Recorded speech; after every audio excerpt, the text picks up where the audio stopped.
ಅಂಕೋಲದ ಶಿರೂರಿನಲ್ಲಿ ಶೋಧ ಕಾರ್ಯ 13ನೇ ದಿನಕ್ಕೆ ಕಾಲಿಟ್ಟಿದೆ. ರಕ್ಷಣಾ ತಂಡಗಳು ಹಗಲು ಇರುಳು ಎನ್ನದೆ ಶೋಧಿಸ್ತಾ ಇದ್ದಾರೆ. ನದಿಯಲ್ಲಿ ಮರದ ದಿಮ್ಮಿಗಳು ರಕ್ಷಣಾ ಕಾರ್ಯಕ್ಕೆ ಅಡ್ಡಿಯಾಗಿದೆ.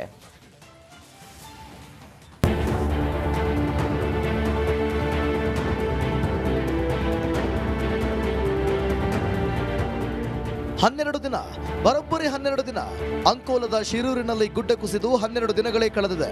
ನಾಪತ್ತೆಯಾದ 11 ಮಂದಿಯಲ್ಲಿ ಕೇವಲ 8 ಜನರ ಮೃತದೇಹವಷ್ಟೇ ಪತ್ತೆಯಾಗಿದೆ. ಇನ್ನು 3 ಹಗಲು ರಾತ್ರಿ ಎನ್ನದೇ ಶೋಧ ಕಾರ್ಯ ಭರದಿಂದ ಸಾಗಿದೆ.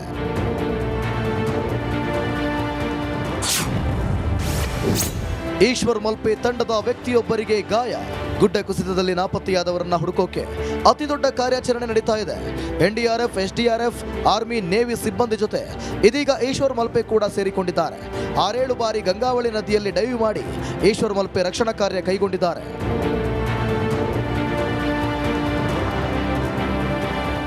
ಗಂಗಾವಳಿಯ ನದಿಯಲ್ಲಿ ಕಾರ್ಯಾಚರಣೆ ಕೈಗೊಂಡಾಗ ಈಶ್ವರ್ ಮಲ್ಪೆ ತಂಡದ ದೀಪು ಮಲ್ಪೆ ಕಾಲು ಜಾರಿ ಬಿದ್ದು ಗಾಯಗೊಂಡಿದ್ದಾರೆ. ನದಿಯಾಳದಲ್ಲಿ ಬೃಹತ್ ಆಲದ ಮರ ಅಡ್ಡಿ. ಇನ್ನು ನಾಪತ್ತೆಯಾದವರ ಶೋಧ ಕಾರ್ಯಕ್ಕೆ ನದಿಯಲ್ಲಿ ಬೃಹತ್ ಆಲದ ಮರ ಅಡ್ಡಿಯಾಗಿದೆ. ಸಾಕಷ್ಟು ಮರದ ದಿಮ್ಮಿಗಳು ಸಿಲುಕಿಕೊಂಡಿವೆ.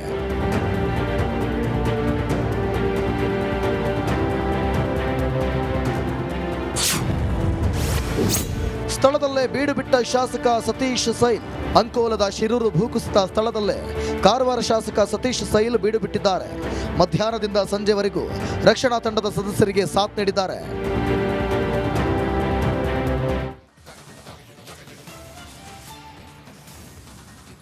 ಕಾವೇರಿ ಜಲಾನಯನ ಪ್ರದೇಶದಲ್ಲೂ ಧಾರಾಕಾರ ಮಳೆ ಸುರಿದಿದೆ. ಅವಾಂತರಗಳ ಸರಮಾಲೆ ಹೆಚ್ಚಾಗಿದೆ. ಮಂಡ್ಯದಲ್ಲಿ ಏನೆಲ್ಲ ಅವಾಂತರ ಸೃಷ್ಟಿಯಾಗಿದೆ ಬನ್ನಿ ನೋಡೋಣ.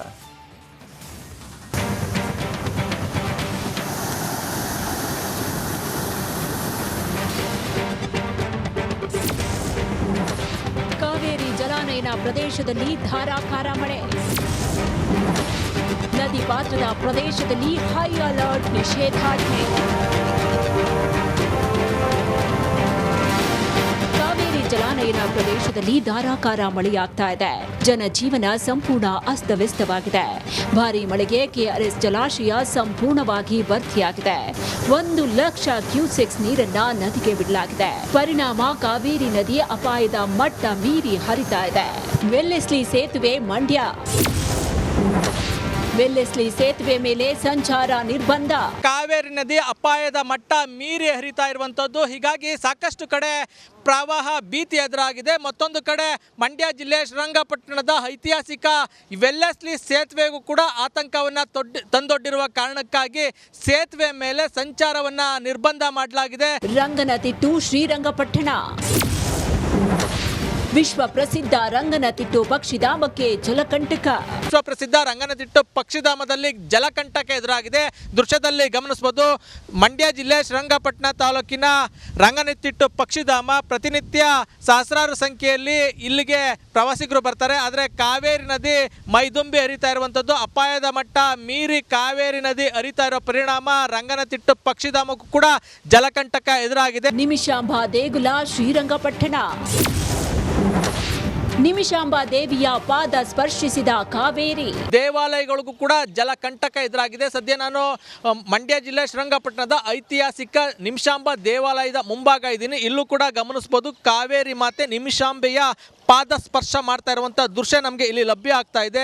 ನಿಮಿಷಾಂಬ ದೇವಾಲಯಕ್ಕೆ ಪ್ರತಿನಿತ್ಯ ಸಹಸ್ರಾರು ಸಂಖ್ಯೆಯಲ್ಲಿ ಭಕ್ತರು ಬರ್ತಾರೆ. ಬಂದಂಥ ಭಕ್ತರು ಕಾವೇರಿ ನದಿಯಲ್ಲಿ ಸ್ನಾನ ಮಾಡಿ ಆನಂತರ ದೇವಿಯ ದರ್ಶನ ಮಾಡ್ತಾ ಇದ್ರು. ಆದರೆ ಅದಕ್ಕೆಲ್ಲ ಇವಾಗ ಬ್ರೇಕ್ ಬಿದ್ದಿರುವಂಥದ್ದು. ಕಾವೇರಿ ನದಿ ಮೊದಲೇ ಉಕ್ಕಿ ಹರಿತಾ ಇದೆ. ಗೋಸಾಯಿ ಘಾಟ್ ಶ್ರೀರಂಗಪಟ್ಟಣ.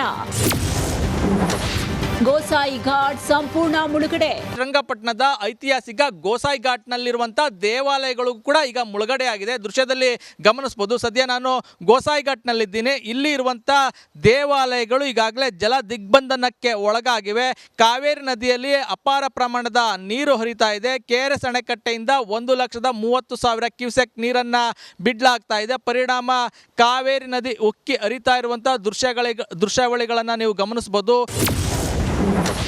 ನೆರೆ ಪೀಡಿತ ಪ್ರದೇಶಗಳಿಗೆ ಕಂದಾಯ ಸಚಿವ ಭೇಟಿ. ಇನ್ನು ಕೆಆರ್ಎಸ್ ಡ್ಯಾಂನಿಂದ ನೀರು ಬಿಡುಗಡೆಯಾದ ಹಿನ್ನೆಲೆ ನದಿ ಪಾತ್ರದಲ್ಲಿ ಪ್ರವಾಹದ ಭೀತಿ ಎದುರಾಗಿದೆ. ನೆರೆ ಪೀಡಿತ ಪ್ರದೇಶಗಳಿಗೆ ಕಂದಾಯ ಸಚಿವ ಕೃಷ್ಣ ಬೈರೇಗೌಡರು ಭೇಟಿ ನೀಡಿದ್ರು. ಶ್ರೀರಂಗಪಟ್ಟಣದ ವಿಲ್ಲೆಸ್ಲಿ ಸೇತುವೆ, ಪಶ್ಚಿಮ ವಾಹಿನಿ ಸೇರಿದಂತೆ ಹಲವು ಪ್ರದೇಶಗಳ ವೀಕ್ಷಣೆ ಮಾಡಿದ್ರು. ಸಚಿವರಿಗೆ ಶ್ರೀರಂಗಪಟ್ಟಣ ಶಾಸಕ ರಮೇಶ್ ಬಂಡಿ ಸಿದ್ದೇಗೌಡ ಸಾಥ್ ನೀಡಿದ್ರು. ಇನ್ನು ಪ್ರವಾಸಿ ತಾಣ ಮುತ್ತತ್ತಿ ಸುತ್ತಮುತ್ತ ನಿಷೇಧಾಜ್ಞೆ ಜಾರಿ ಮಾಡಿ ಮಳವಳ್ಳಿ ತಹಸೀಲ್ದಾರ್ ಕೆಎನ್ ಲೋಕೇಶ್ ಆದೇಶ ನೀಡಿದ್ದಾರೆ. ಆನಂದ್, ರಿಪಬ್ಲಿಕ್ ಕನ್ನಡ, ಮಂಡ್ಯ. ಅಂಕೋಲದ ಶಿರೂರಿನಲ್ಲಿ ಶೋಧ ಕಾರ್ಯ 13ನೇ ದಿನಕ್ಕೆ ಕಾಲಿಟ್ಟಿದೆ. ರಕ್ಷಣಾ ತಂಡಗಳು ಹಗಲು ಇರುಳು ಎನ್ನದೆ ಶೋಧಿಸ್ತಾ ಇದ್ದಾರೆ. ನದಿಯಲ್ಲಿ ಮರದ ದಿಮ್ಮಿಗಳು ರಕ್ಷಣಾ ಕಾರ್ಯಕ್ಕೆ ಅಡ್ಡಿಯಾಗಿದೆ.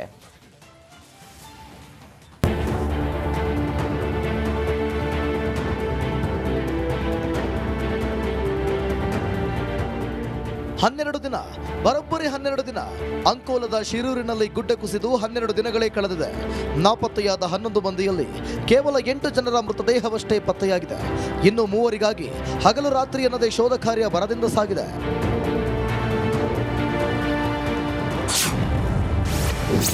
ಈಶ್ವರ್ ಮಲ್ಪೆ ತಂಡದ ವ್ಯಕ್ತಿಯೊಬ್ಬರಿಗೆ ಗಾಯ. ಗುಡ್ಡೆ ಕುಸಿತದಲ್ಲಿ ನಾಪತ್ತೆಯಾದವರನ್ನ ಹುಡುಕೋಕೆ ಅತಿದೊಡ್ಡ ಕಾರ್ಯಾಚರಣೆ ನಡೀತಾ ಇದೆ. ಎನ್ಡಿಆರ್ಎಫ್, ಎಸ್ಡಿಆರ್ಎಫ್, ಆರ್ಮಿ, ನೇವಿ ಸಿಬ್ಬಂದಿ ಜೊತೆ ಇದೀಗ ಈಶ್ವರ್ ಮಲ್ಪೆ ಕೂಡ ಸೇರಿಕೊಂಡಿದ್ದಾರೆ. 6-7 ಬಾರಿ ಗಂಗಾವಳಿ ನದಿಯಲ್ಲಿ ಡೈವ್ ಮಾಡಿ ಈಶ್ವರ್ ಮಲ್ಪೆ ರಕ್ಷಣಾ ಕಾರ್ಯ ಕೈಗೊಂಡಿದ್ದಾರೆ.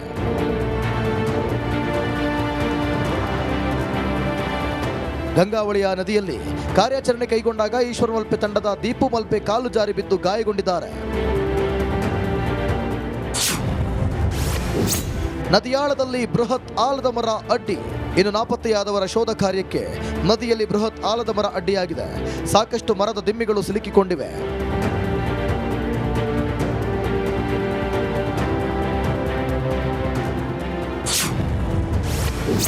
ಸ್ಥಳದಲ್ಲೇ ಬೀಡು ಬಿಟ್ಟ ಶಾಸಕ ಸತೀಶ್ ಸೈಲ್. ಅಂಕೋಲದ ಶಿರೂರು ಭೂಕುಸಿತ ಸ್ಥಳದಲ್ಲೇ ಕಾರವಾರ ಶಾಸಕ ಸತೀಶ್ ಸೈಲ್ ಬೀಡು ಬಿಟ್ಟಿದ್ದಾರೆ. ಮಧ್ಯಾಹ್ನದಿಂದ ಸಂಜೆವರೆಗೂ ರಕ್ಷಣಾ ತಂಡದ ಸದಸ್ಯರಿಗೆ ಸಾಥ್ ನೀಡಿದ್ದಾರೆ.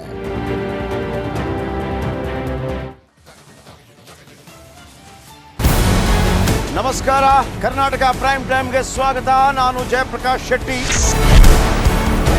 ಇಡೀ ಕರ್ನಾಡು ಇವತ್ತು ರೆಬೆಲ್ ಆಗಿ ನಿಂತಿದೆ.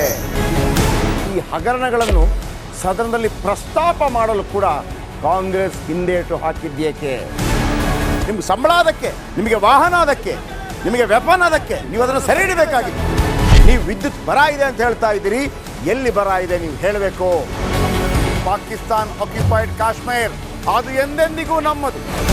40 ಮೆಷಿನ್ಗಳು ತಂದಿತ್ತು ನೋಟ್ ಎಣಿಸುವುದಕ್ಕೆ, ಅದೇ ಹಾಳಾಯಿತು. ಮಥುರಾದ ಗಲಾಟೆ ಇದೆಯಲ್ಲ, ಅದು ಸ್ಥಳೀಯವಾಗಿ ಕೂತು ಪರಿಹರಿಸಬಹುದಾದಂಥ ಕಾನೂನಿದೆ. ಗ್ಯಾರಂಟಿ ಯೋಜನೆಯಿಂದ ನಷ್ಟ ಆಗಿದೆ, ಲಾಭ ಆಗಿದೆ, ದಯವಿಟ್ಟು ಹೇಳಿ. Dawood Ibrahim most wanted criminal ಯಾವಾಗಾದ ಅಂದರೆ ಇಲ್ಲಿ ತನಕ ಭಾರತ ದೇಶದಲ್ಲಿ ಓರ್ವ ದಲಿತ ಪ್ರಧಾನಿಯಾದಂಥ ಇತಿಹಾಸವೇ ಇಲ್ಲ. ರಿಪಬ್ಲಿಕ್ ವರ್ಲ್ಡ್ ಆಪ್ ಇದು ಕೇವಲ ಅಪ್ಲಿಕೇಶನ್ ಅಲ್ಲ, ಸಮಗ್ರ ಸುದ್ದಿಗಳ ಸಂಪರ್ಕ ಮಾರ್ಗಕ್ಕೆ ಕ್ರಾಂತಿಕಾರಿ ಬದಲಾವಣೆ. ರಿಪಬ್ಲಿಕ್ ವರ್ಲ್ಡ್ ಆಪ್ ಕೇವಲ ಸುದ್ದಿ ಅಪ್ಲಿಕೇಶನ್ ಅನ್ನ ಪರಿಚಯ ಮಾಡ್ತಾ ಇಲ್ಲ, ಬದಲಾಗಿ ಡಿಜಿಟಲ್ ಸುದ್ದಿ ಬಳಕೆಯ ಹೊಸ ಯುಗಕ್ಕೆ ನಾಂದಿ ಹಾಡ್ತಾ ಇದೆ. ಇದೊಂದು ಬ್ರೇಕಿಂಗ್ ನ್ಯೂಸ್, ಪ್ರಭಾವಶಾಲಿ ಕಾರ್ಯಕ್ರಮಗಳಿಗೆ ಗಟ್ಟಿಯಾದ ವೇದಿಕೆ. ರಿಪಬ್ಲಿಕ್ ವರ್ಲ್ಡ್ ಅಪ್ಲಿಕೇಶನ್ ಈಗ ಲೈವ್ ಆಗಿದೆ. ಗೂಗಲ್ ಪ್ಲೇ ಸ್ಟೋರ್ ಮತ್ತು ಆಪಲ್ ಆಪ್ ಸ್ಟೋರ್ ಎರಡರಲ್ಲೂ ಲಭ್ಯವಿದೆ. ಈಗಲೇ ಡೌನ್ಲೋಡ್ ಮಾಡಿ.